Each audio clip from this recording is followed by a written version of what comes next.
racing dogs my whole life. This is what we grew up in, and it is my passion. And I've been fortunate enough in the past few years to see real success in this. We won the Iditarod in 2012, became the youngest person ever to do so. At the time, I was 25 years old, just barely. I turned 25 the day before the Iditarod started. At that point, the 20-year average for an Iditarod champion was 42 years old. I was 17 years younger than what an Iditarod champion was supposed to be. And in this unique sport, it's not necessarily about the most athletic or most dog driver. It's about being the best coach. You would never look at an NFL coach and say, oh, that guy's hitting 40, he's done. No, that's when they begin being a good coach. So it's a real challenge to set off and try to accomplish those goals. 2014, I set the record for the fastest Iditarod time ever. We did it in 8 days, 13 hours, and some odd minutes. And that was a huge leap forward. That beat the previous record by more than 5 hours. And that's the record. That previous record was almost 5 hours faster than the record before that. We were looking at something like 10 hours faster than what you would consider an extremely fast race or almost a guaranteed win. The Iditarod is the longest sled dog race in the world. It travels over 1,000 miles across Alaska. Again, put that into perspective. From here, 1,000 miles and 1,090 miles or so puts us at the Florida border. That's what we do by dog team. The Iditarod was first run in 1973 in an effort to keep sled dogs alive in Alaska. Sled dogs were quickly disappearing with the arrival of snow machines and airplanes that were taking over the transportation business in the state. My grandfather, along with about 30 other adventurous mushers, set off to cover the historic Iditarod Trail, a trail system that had been used for the previous about 75 years to provide supplies to all the mining towns across the state of Alaska. When they set off to go all the way from Anchorage to the far northwest coast of Alaska in the city of Nome, it was unknown whether or not a single dog team could travel that entire distance. It really was an expedition. My grandfather finished that first race in third place. He kind of started a family legacy or a family business along with actually helping to start the Iditarod race itself. My dad was 14 years old when that first Iditarod ran, and he got hooked pretty bad. He decided that he was going to be a sled dog racer. He must have been about 30 years old when he started his kennel and took on racing the Iditarod seriously, and I was about 5 years old at the time. That's the environment that I grew up in. The Iditarod starts in downtown Anchorage. It's the largest population mass in the state, with about 300,000 of the 600,000 people the state has. The race restarts once we get out of the city limits, where it's safe for the teams to take off. There's a lot of hubbub, a lot of excitement, and down the trail we go. Once you leave the starting line, there's not another road for the rest of the 1,000 miles. Every single checkpoint we visit along the way has to be supplied by airplanes, snow machines, or dog teams. The dog teams run day and night. It is up to the dog driver or the musher to decide when we need to stop our teams and how long we need to stop the teams. This is not mandated by the race. That means there's a lot of room for adjustment, a lot of room for creativity for each driver to drive the team that they think is best. But anything you have to do with these dogs, whether it's bedding them down, feeding them, any repairs to your sled or equipment, or preparing for the next run, all has to be done by the driver, him or herself. Now, when I was 5 years old, I had this image in my mind about what it would be like to win the Iditarod, to actually win that 1,000-mile race that my dad had been striving to win. My grandpa had come so close. And yes, at 5, I knew that was my goal. And there are a few kind of iconic images around that, one of which is driving that dog team down Front Street, the crowds of people. Oftentimes, we'll see as many as 3,000 people in downtown Nome there to watch the finish of the race. The other iconic image is the musher sitting there with his lead dogs, draped in the yellow roses. This is what I envisioned winning the Iditarod would be. In reality, it was something a little bit different. Winning the Iditarod is not crossing the finish line first. That is a result. That is a result of doing all the other things that cause that victory to come to pass. And those are the things that we focus on 365 days out of the year to position ourselves to realize that effect. We do the things that are the cause to realize the effect. So in a normal day on the Iditarod, we run. I mean, after all, this race is about traveling. Generally, we'll run for somewhere between 6 to 8 hours depending on trail conditions. Some of our longer runs might be 10 or 12 hours long. And on a 10-hour run, you are staying in one place. You're trapped by this cold, literally. You have ice half an inch or an eighth of an inch from your face. If you move in the least bit, that ice now makes contact with your skin. You may feel that ice slowly freezing against one side of your face where the wind is coming from one particular side and it's just freezing and it's packing snow in. But to move and try to clear that out is going to knock a whole bunch more snow down your collar, so you just sit there and grin and bear it for hours on end. This picture is in the morning. Mushers look forward to the morning. We run, again, day and night. So you spend hour upon hour freezing through the night, waiting for that first ray of sun to kind of pop over the horizon. And even once you see the sun, you know it's going to take another 2 or 3 hours for the heat to start kind of warming you and your team up a little bit. And by the time it starts to warm you up, it's already setting again. Once we reach a checkpoint, we have to feed our dogs. Food is fuel. This race is honestly more about feeding dogs than running or even resting dogs. When we decide to stop and rest the team, it's honestly based more on putting calories into the dogs than it is about actually letting them sleep. The sled dogs are burning between 12 to 14,000 calories every single day on the Iditarod. We have a dog a third of our size burning something like 5 or 6 times as many calories as we do in a normal day. One of the miracles of the sled dog is their ability to consume food, turn that food into energy, and then turn around and run down the trail. So feeding your team is actually one of the biggest keys. So knowing what to feed your team and when to feed your team are huge strategy points for a dog driver. You want your team to be strong enough, well-rested enough, not overexerted to the point that they don't want to eat.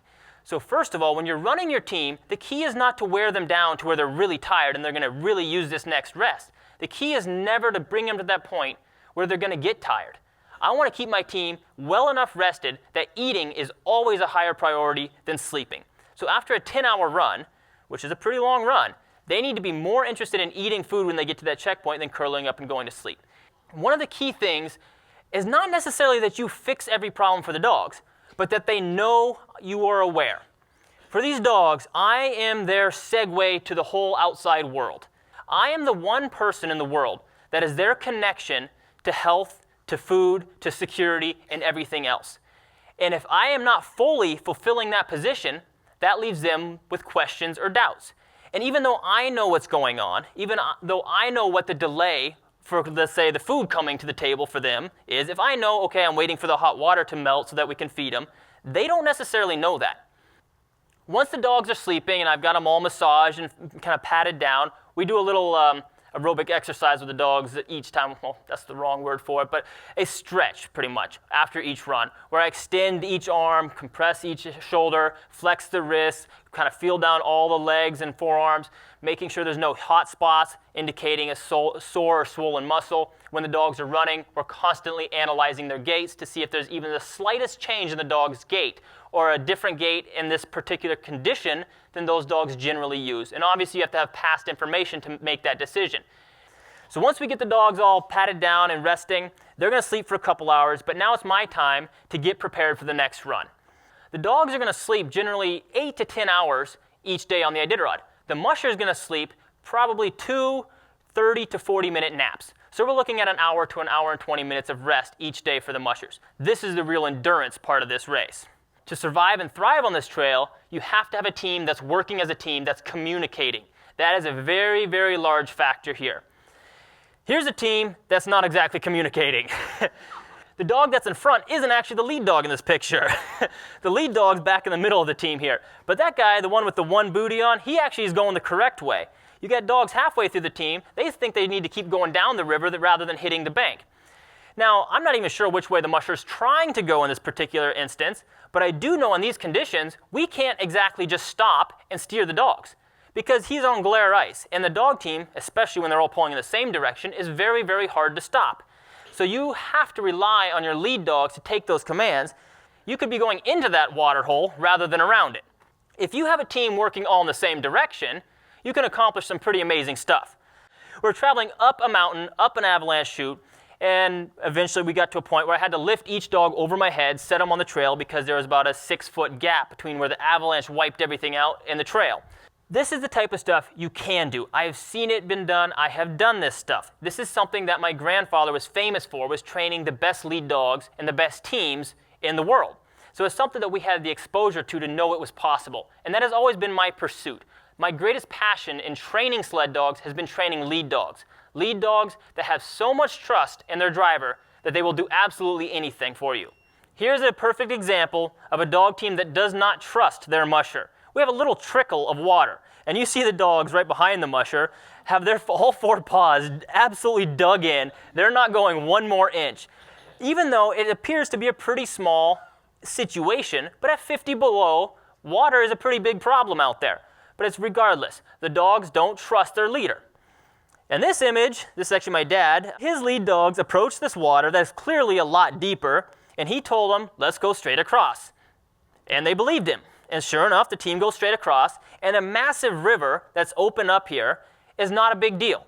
But if you go back here, a little trickle, when they don't trust you, is a very big deal.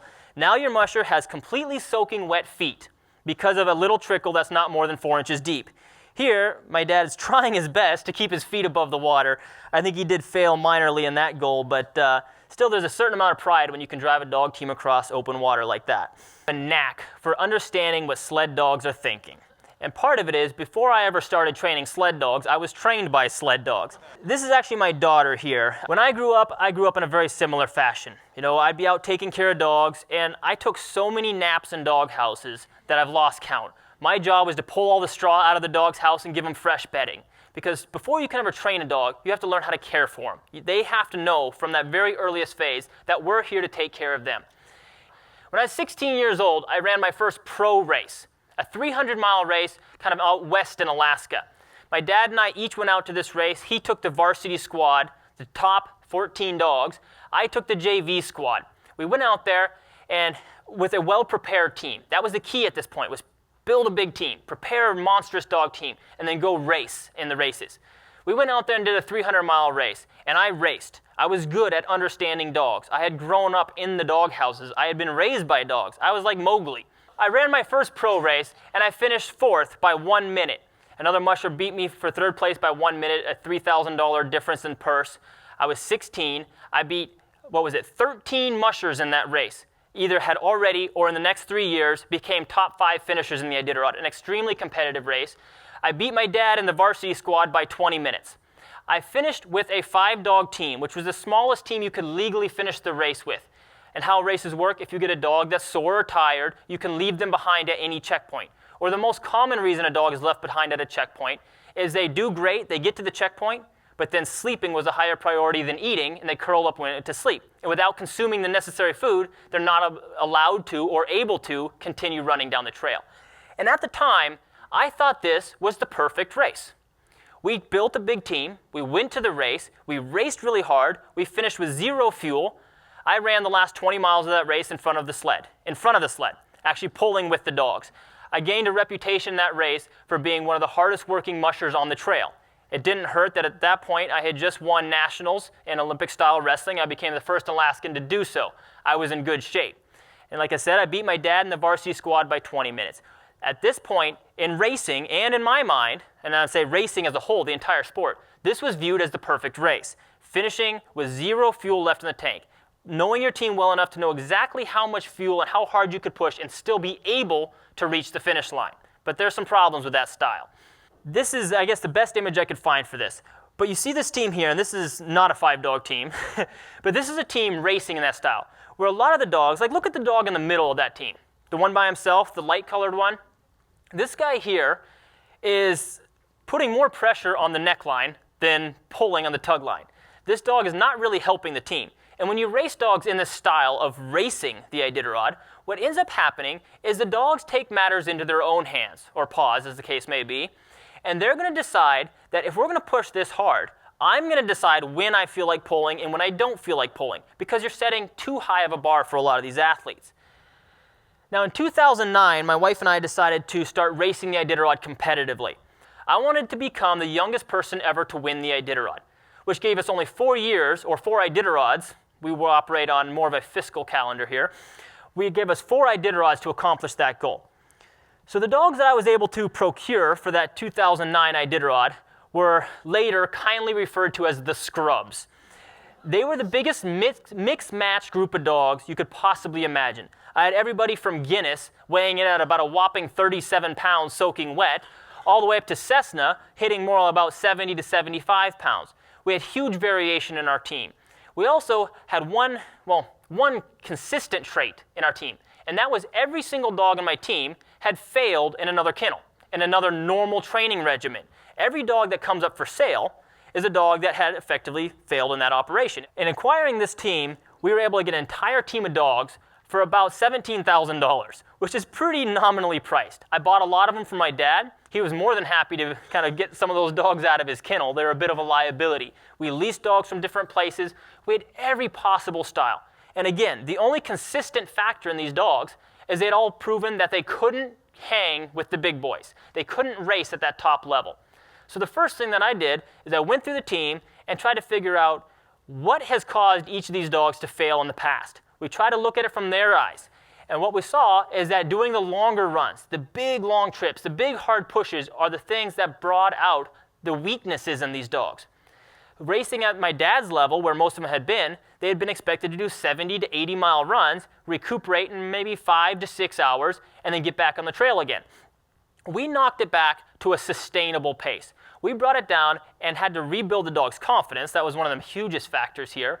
And we never did a run more than 40 miles. We set that as a standard. We wanted these dogs to know that every time we took off, as long as I was on the back of the sled, their new musher, we were going to do something that they were capable of. We set small goals to begin with.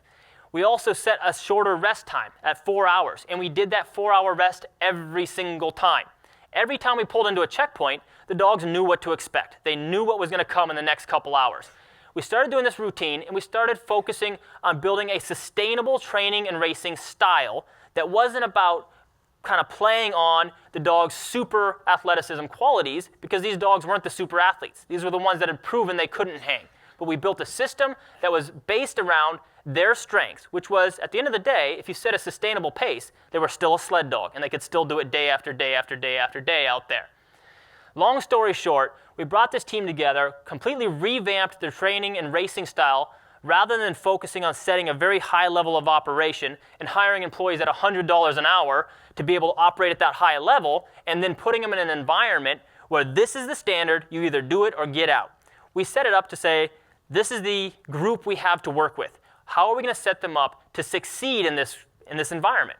And we changed the rules a little bit for them. And we took the budget dog team out there, and we ended up finishing the Iditarod in 6th place, which was phenomenal, honestly. Our goals were in the top 20. What we realized was once we got on the Iditarod and raced at a sustainable pace the entire way, because I was more concerned about finishing the race than trying to be competitive, the dog team continued to build and excel.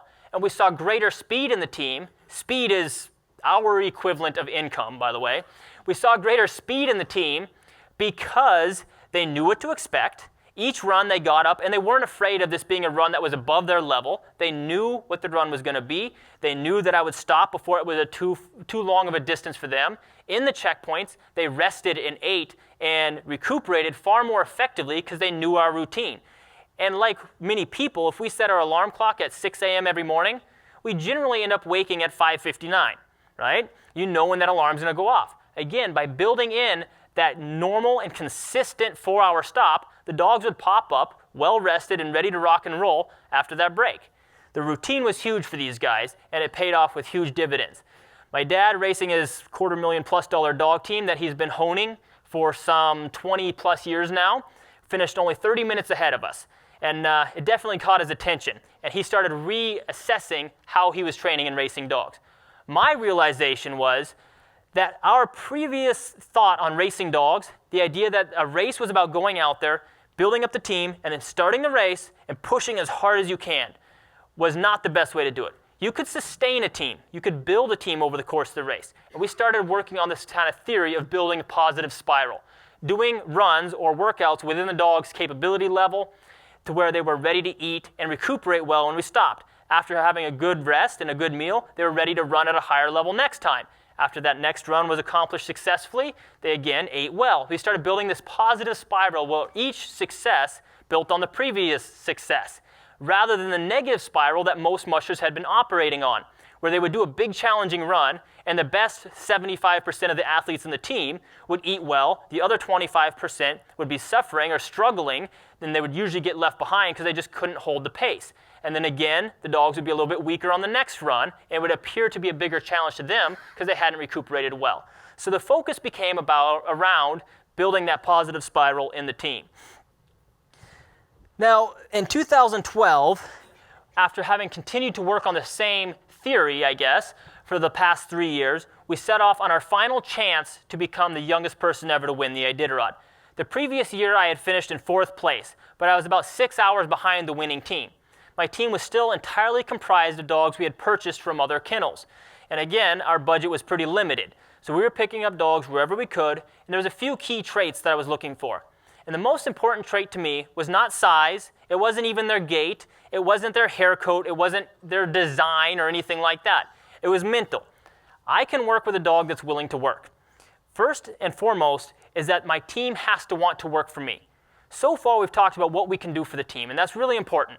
But secondly, the team has to be able to go out there and get the job done. And there are times when you have to realize that it's time to cut a dog loose. It's time to let a player go because they're not benefiting the team as a whole. So we set a high standard, and fortunately with sled dogs, they absolutely love their job. It's bred into them to run and pull and travel. So getting dogs that want to go is pretty easily done. And again, it's setting the dogs up to succeed and putting them in a situation where athletically what we're asking them to do is well within their means. We started out the Iditarod in 2012, continuing this theory and developing the dogs on the race, and focusing on only racing the dogs for maybe the final 200 to 300 miles of the race. But prior to that, building the team. And ultimately, you have to forget about your competition. Because when you're on the Iditarod, the best chance you have of winning the race is getting to the finish line as quickly as possible. And that seems like a really, really simple statement right there, right? I mean, you get there quick, you win, potentially. But it's amazing how many people miss that point. Because in a race, what do we start doing? We start racing our competition. We start looking at our competition and what are they doing? Oh, he's 6 hours ahead, he's 4 hours ahead. And you try to catch up with them. The leaders try to bolster their confidence by being on par or keeping up with their competition.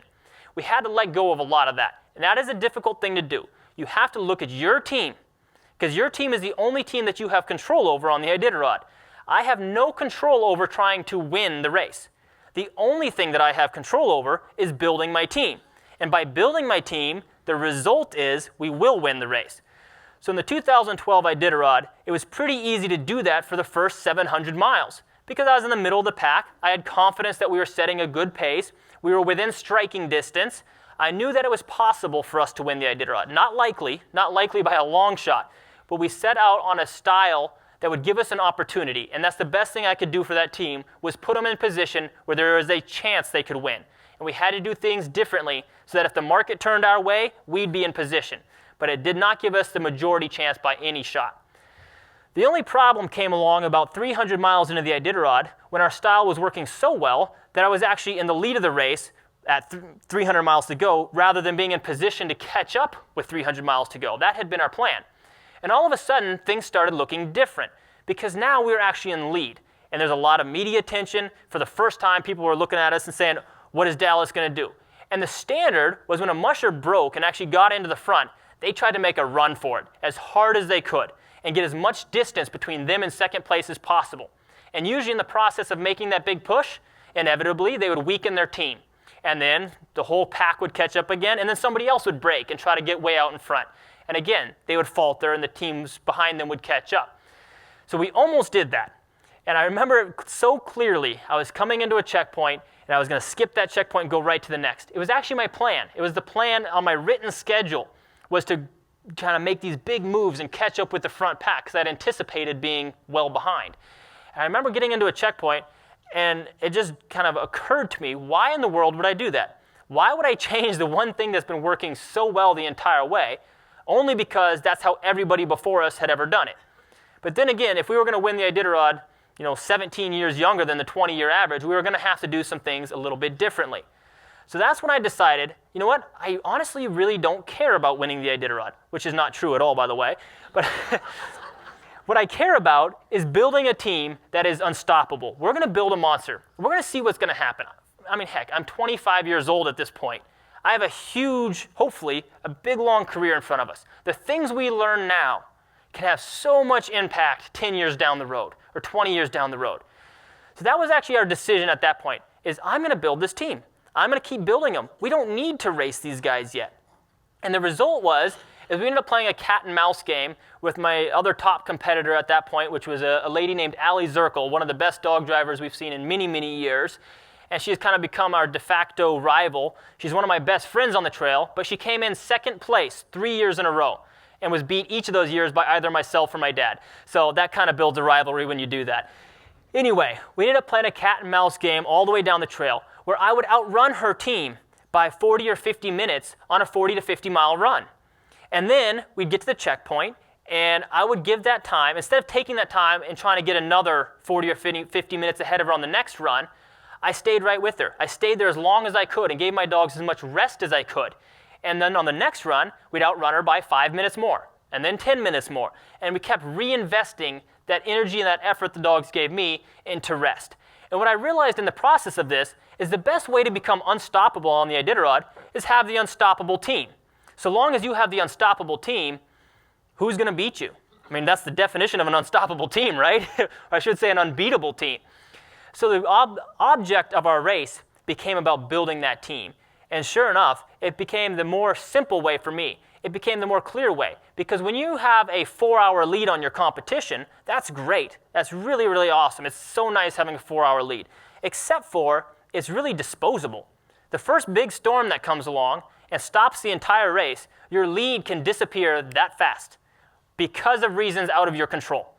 By building your team, you keep the power within your control. Now if a storm stops the race and I'm dead even with second place, but I have the stronger team, because instead of investing that energy into getting a lead, I invested it into getting a bigger team. Now in that same storm, a few things will happen. First of all, it's going to take a bigger storm to stop me than it will take my depleted opponent. When the storm starts to break, I'll be able to move sooner. Again, I can travel in worse conditions than my opponent can. Also, I can always travel faster. If I leave the final checkpoint dead even with my opponent, I'm going to beat him to the finish line by 40, 50 minutes. It keeps more things in my control. And this was another level that we began to learn. As a leader on these teams, I wanted to take responsibility for absolutely everything. Call me a control freak, but I wanted to control everything I possibly could. Because as soon as we gave something up, let it out of our control, we become less of a leader. Because we don't have the ability to affect the outcome. So if I'm going to get a lead, okay, that's great, but now I've handed off some control. I've weakened my team, which I hate doing, and I've handed control off to Mother Nature, which is always a scary thing to do. So in the 2012 race, we finally crossed the finish line, became victorious, and accomplished our goal of becoming the youngest person to ever win the Iditarod. But what I felt was the bigger accomplishment in that was the learning, I guess the learning curve of sorts that we went through, and the realizations, actually having the opportunity to race in the front of this race and realizing that our opponents were still just humans and canines, and they had to play by the same rules we did. We weren't any different than them, even though we were much younger and much less experienced. And the experience we gained on this race was crucial. This is my team leaving one of the final checkpoints. And I've been looking at dogs my entire life. And what I see here is 2 lead dogs that are ready to set an example. This team is just got done with the rest. Many of the dogs are still bedded down there. A lot of times, I go through, wake everybody up, and we kind of move them off the straw, let them go to the bathroom, let them stretch, and then we get moving. These 2 lead dogs, we got Diesel, I guess, is on your right, and Beetle on your left there. These 2 guys set the tempo, set the pace the entire way. When I said it was time to go, they stood up, leaned into the harness, and the entire team followed. Because those guys are the 2 oldest dogs in the team. And the way that they reacted to me, I guess I'm the leader, they're my managers would be a better term for them. The way they reacted to me and communicated with me and trusted me set the tempo for the entire rest of the team. Now, when we got out there in terrible conditions on the Iditarod, these dogs looked to their leader or their manager, who looked to me, and we told them that we were in control of absolutely everything. And that's a crucial point. For all my races after that, I began to look for any possible area that we could take control of something that previously mushers had left to chance.